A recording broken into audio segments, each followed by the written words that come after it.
pembisnis pada bidang busana desainer, perlu kiranya saya memberikan keterampilan tersebut kepada anak-anak yang memiliki kebutuhan khusus dalam rangka untuk memberikan keterampilan menjahit kepada mereka.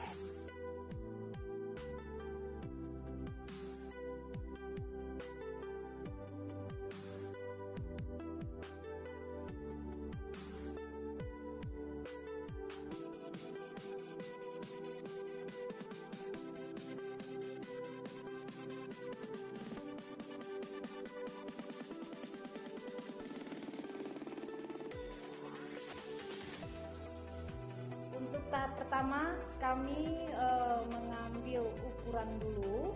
Ukuran yang sudah diambil kebetulan untuk Pak Kadri, Kepala Dinas Pendidikan Provinsi Aceh.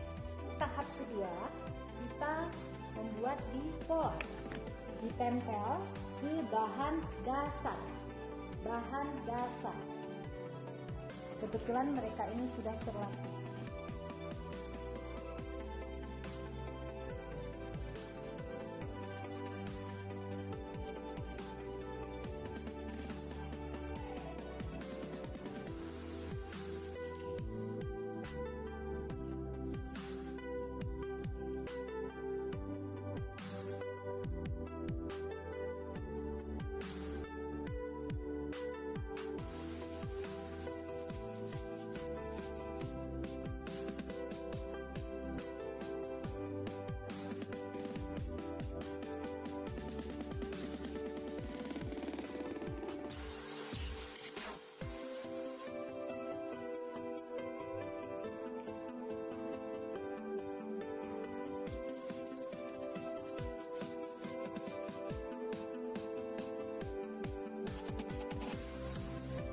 Untuk tahap selanjutnya, kita bermain di mesin obras. Kita memakai benang yang sama dengan bahan hitam.